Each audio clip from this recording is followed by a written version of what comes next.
Let me tell you what the photoelectric effect is, and then tell you why Einstein proposed that the photoelectric effect could support his theory, his photon theory. Okay, but first off, the photoelectric effect is really pretty simple. Okay, notice I've got a source of potential here. This is an ammeter. Okay, and this side here is negatively charged. This side here is positively charged. And here's the deal. A light source, which looks suspiciously like a cigarette, right? When the light strikes this metal, the light has enough energy to eject electrons. Okay? The electrons, when ejected, are attracted to this positive side, and so they actually accelerate across this space and complete the circuit. The ammeter can detect that current, and so basically a photo cell like this, using the photoelectric effect, is a way to detect light. Now, nowadays you can go to Radio Shack and buy for $2 a photodiode, a solid state thing that that does this for without using a vacuum and a metal, right? So this is a vacuum tube. This has to be a vacuum in there. This has to be a metal. Okay, and that's the basic idea, right? So that's the photoelectric effect. The photoelectric effect is that the light comes in and ejects these electrons, right? Okay. Now, here's what Einstein proposed, okay? He said, look, let's reverse this voltage here.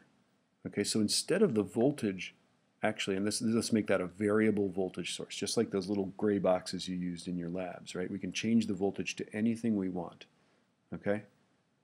Well, here's what he said, was that if you use it backwards, now this side is negative and this side is positive.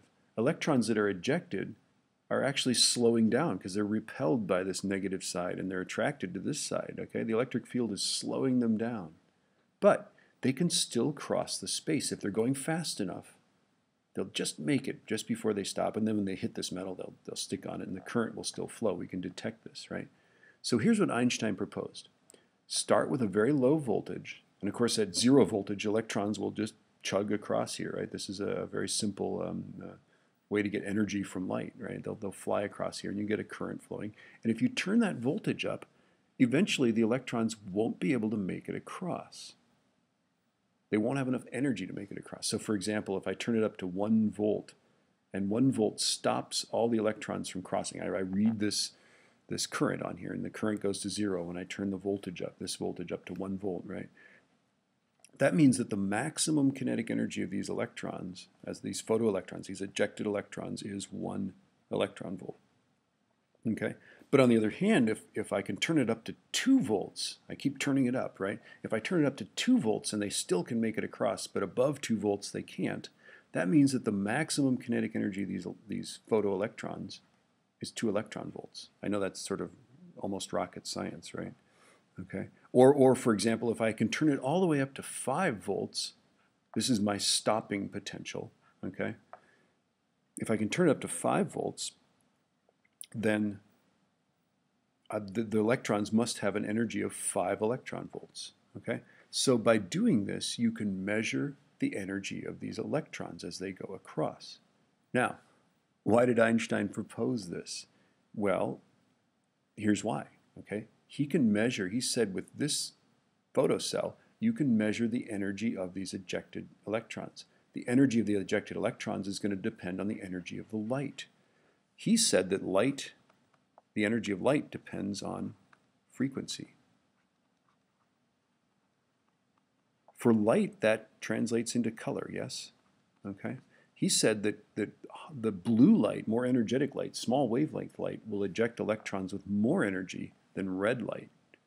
Color is what matters. Now, if light behaves like a wave in this circumstance, if it's behaving like a wave, the energy depends on the magnitude. This is classic, wave theory, okay? Brighter light should eject electrons, right? So it should depend on the brightness, right? Color should not matter, brightness should matter if it's a wave, right? If it's a photon, brightness should not matter, it's the color that matters. So Einstein said, do this experiment.